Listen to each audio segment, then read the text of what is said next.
Oh man, I'm so happy I could do this and you guys are listening in.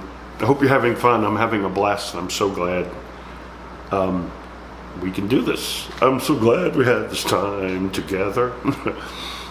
Anyway, I was not the greatest kid in school.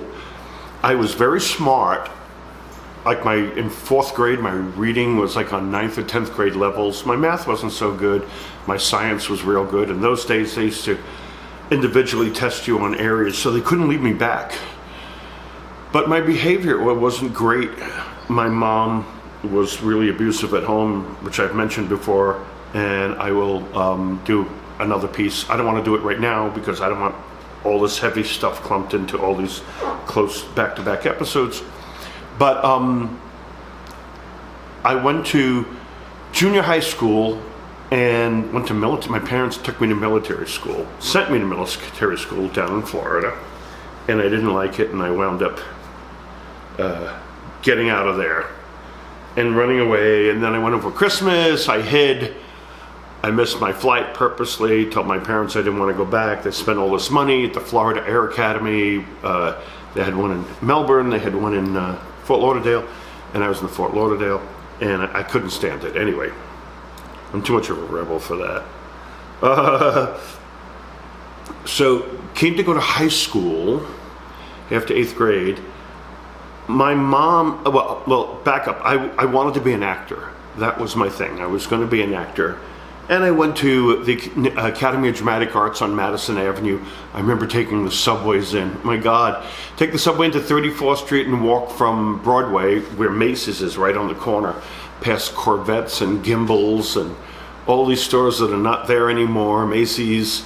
I'd buy a pretzel. I remember the smell of chestnuts. They would roast them on these pretzel carts on the corner and sell hot dogs. Go up to Madison Avenue and, I can't remember what street it is, in the 30s, I think, and went to Academy of Dramatic Arts in around 8th grade on the was it weekends? I think I took a class. So it came time for high school, and my mom, this is before I left home, decided I should go to the High School Performing Arts. High School Performing Arts is where they filmed the movie Fame. That's where I went. So I had missed the auditions, and my crazy mom, in her craziness, went in right before school opened. I think school opened in September, something or other, and she went in like a week before and demanded to see the principal and demanded that her son, be auditioned. They told her, no way, auditions happen back in April and May, and, try again next year. And my mother, being crazy, wouldn't take no for an answer, and it worked out to my benefit. So I auditioned for High School Performing Arts in front of a bunch of people. Me and one other person, I think. They held a special audition, and they took me right. By the time we left, my mom went in the room. I was standing out in the hallway, and they said, "Great, you got it. I'm in the school." And it was really great. If you watch the movie Fame, from Flashdance Fame, it was kind of like that movie. So that was on 46th Street between Broadway and 6th Avenues. And at that time, 42nd Street was a really hardcore place.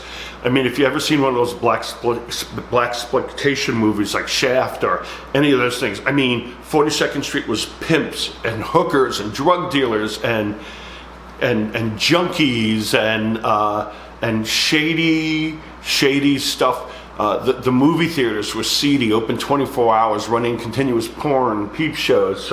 My kind of place? No, I'm just kidding. Disney since bought up a lot of it and cleaned it up, but back then it was really like, wow. So we went to school. I took the N train from Bay Parkway in Brooklyn all the way to 42nd Street, and I'd walk from 42nd to 46th, make a right from Broadway down 46th Street, and High School Performing Arts was there, almost close to 6th Avenue on the right-hand side of the street. They didn't let the 9th and 10th grade, first and second year high school students out because it was just a seedy neighborhood, They didn't want kids being picked up by pimps and getting drugs sold to them and all that kind of stuff. It was the hustle and bustle of New York City. It was so exciting. I mean, I lived in Brooklyn, and then all of a sudden you get out of the train and it's like Times Square where they drop the ball with all these lights and marquees, and you look at 42nd Street and it's all X-rated adult thing, and you look down Broadway and there's stores and lights and stuff. It was very exciting as a kid. So I went to class in ninth grade, and they wouldn't let us out for lunch. So the kids in the school were very smart. There was acting, which I took. There was music, and there was dance. And somebody joked there were so many gay guys in that school because they were in the theater, especially the ballerinas, the guys. They called it an all-girls school. But it wasn't an all-girls school. Obviously, there were straight guys there too. But at lunchtime, when you first walked in, there was sort of like a gym on the first floor, like a gym area, a holding area, whatever you'd call it. And at lunchtime, they'd set up tables. And I remember Sadie, the lunch lady, she was there to supervise this crazy bunch of kids. And all the kids chipped in and got a record player, which was kept in a closet. And that would come out with some speakers. And at lunchtime, this is before DJs, for our lunch period, somebody would DJ, and kids, just like in the movie Fame, kids, I mean, not choreographed like the movie Fame, but for real, kids would get up on the table and dance, and it was an incredible party. I was so happy I was there, but I wasn't a great student. I didn't have a lot of attention span. I was in crisis at home because my mom was very physically abusive, which we'll talk about, not now.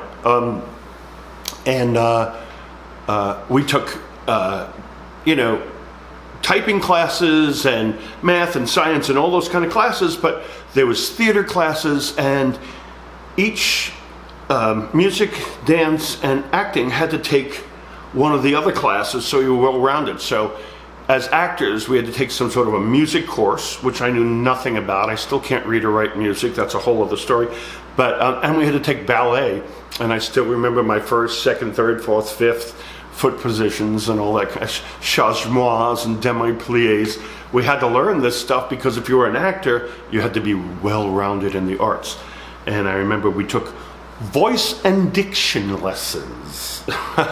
And Mrs. Shine, she had her hair pulled back, very, a beak on her and hair pulled back and very serious. And she would say, she zoned in on me, because I used to talk like this, because I was from Brooklyn, and she really straightened me out. In fact, people tell me sometimes when I talk to my friends from Brooklyn, I often slip back into this accent.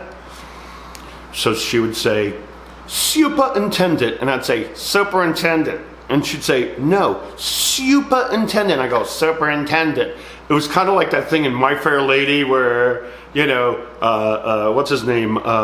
Rex Harrison is telling her to, sing, in proper English, and she's singing back and, not getting it right. Well, Mrs. Shine really took it on me and got a lot of the Brooklyn out of me. Not that there's anything wrong with that, but really changed the way I spoke. The other person in the school was Freddy Prinze. Now, he wasn't famous then, obviously. He was in high school. I was in ninth grade, and he was in 11th. He was in the third year, or fourth year, 12th. I remember being in typing class, and Freddie would get a hall pass to go to the bathroom and open up the door and scream these one-liner jokes into the classroom, crack the place up, slam the door, and take off. And that was his thing. He would just blurt out these little things at inappropriate times and cut out. And after a while, they got after him. But me, the wise guy, I thought, I'm going to do the same thing. And people told me good jokes, and I would get excused to go to the bathroom. And I tried the same kind of shenanigans. I'd open a door and, tell a big tits joke or a fart joke or something and slam. But people would be like, what? And then slam the door and take off with the teacher screaming, cut down the hallway, go back into my classroom. They caught up with us. They caught up with me, and they caught up with Freddy Prinze. So one day I'm in class, and somebody comes in, class stops, teacher looks at a piece of paper and says, Mr. Parrish over there, wise guy. And I'm like, you know, who, me? Yeah, come here, to the principal's office. And I thought, oh God, what did I do? Stupidly not realizing that this is what it was. Principal wants to see you. Okay, now I get to the principal's office. Everybody was afraid of this principal. She was a big bull dyke. I mean, tough as friggin' nails, like knock you out kind of mofo, you know, from the New York City streets. I talk like, you know, like this, you know what I mean? And I go to the principal's office, and it was an office, and within that office there was a little cubicle, and it was half metal and half glass, you know, a separator with a door on it, and a couple of chairs sitting right outside the door. And you sit over there, and I'm sitting here looking at the principal's office, and I hear her screaming at somebody, and you're wasting time, and you're no good, and you're never going to be anything, and wow, wow, wow. And I thought, wow, this person's really in trouble. And get out, you know, opens the door, and it's Freddy Prinze. I mean, I didn't know him as Freddy Prinze, the actor on Chico and the Man, that TV show in the 70s. Plus, he did a lot of, he was on a bunch of Dean Martin comedy roasts, and I think he had his own show, I can't remember, and then he wound up taking his own life, which is sad, very sad. And his son continued in acting later on. But he came out of the office and stormed out and slammed the door, and I guess he was out of school. Doors open, she goes and sits down, she looks at me and goes, "You, get in here!" And I thought, oh my God, I'm gonna get it handed to me. I thought, you know what, I'm gonna be a gentleman, I'm gonna be nice, I'm not gonna, you know, take it easy. And she looks at me, she goes, "You ain't gonna be shit. You're wasting time in my school. You're a nothing. You know how many people audition to get into this school, and you know, this is a privilege, and being here, you're lucky you're even here, and I don't want you in my school anymore. You're a piece of shit." She actually said that to me. "And I'm done with you. You're a waste of, what, a waste of space," or something like that, a waste of the, and I really just, I mean, honey, you know, I just started losing it. And she just got in my face, and, you know, you're nothing, you're a piece of crap. My mother would do the same thing to me, and I lost it. I saw red. And she said, "And what do you have to say for yourself?" And I looked at her and I said, "You big fat fucking lesbian." I said, "Everybody knows you're eating Mrs. Shine's pussy up on the 4th floor. Go fuck yourself. I'm done with you and this whole fucking school." And she, "I'm gonna kill you." I said, "Fuck you." And she's screaming at me, "Get out of my school." I said, "Pussy eater, bitch, fucking pussy eater." And she's screaming at me, and I walk out of the office, and the whole office is like, "Oh, you finally told her," and someone told her off, you know what I mean? Went down the stairs. There were no elevators in schools. I walked down the stairs, and I went outside, opened the door to 46th Street, and there we were in reality again. And Freddy Prinze was kind of sitting there, and like really head down, like really upset what happened. You know, "What are you going to tell your family?" And he looked at me and said, "You too, bro?"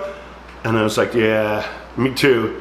He goes, "Don't worry about it, man. We're going to do something in this world, you know, take it easy," kind of thing. And I went, "Yeah, take it easy." And he left off the steps, went up to Broadway. And I stood there with my head reeling. What am I going to tell my mom? And Freddy Prinze went on to be, you know, a real famous guy and stuff like that. After that, of course, they told my mom what was going on, and the guidance counselor, the know-it-all wizard of everything. There was a new program called School Without Walls in New York City. So they signed me up to that for us troubled kids.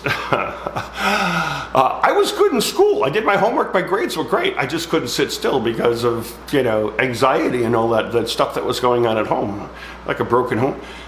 So I took zoology at the Bronx Zoo, but actually, like, behind the scenes, we get to hold like lion cubs and, you know, feed sick birds, and learned all about that. We took archaeology at the Met Museum on Fifth Avenue, because they have a huge antiquities, a huge Egyptian collection. Oh, it was so so unbelievably amazing. They tried to teach us business, and we went to like Saks Fifth Avenue, and they were showing us how the cash register works. I mean, I couldn't wait every day to do this, and I think it was 4 days a week to be easy on us troubled kids, but we got full school credits, and after several months of that, I wound up running away from home. There's another story I tell about being at the Metropolitan Opera House and dropping acid at like 13, 14, 15, something like that, and how I left home because I suddenly got a freedom that wasn't in school. Anyway, that's my high school performing arts fame story. It was much like the movie, and then they wound up, somebody probably that went to that school, because it was so incredible, wrote the movie Fame. And it was real, it was amazing. I mean, my friends used to go to the local high school, and I got to go to this place where you partied on the lunch desks, and we got to pass peep shows and hookers and Broadway shows on the way to going to school every day. Pretty amazing. Pretty amazing. Thank you again so much. Another episode. I'm so glad I do these things.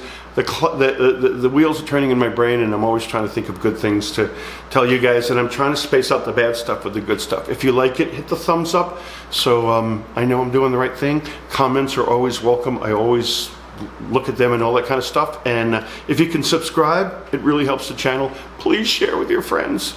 Tell everybody. Thanks so much. Thank you.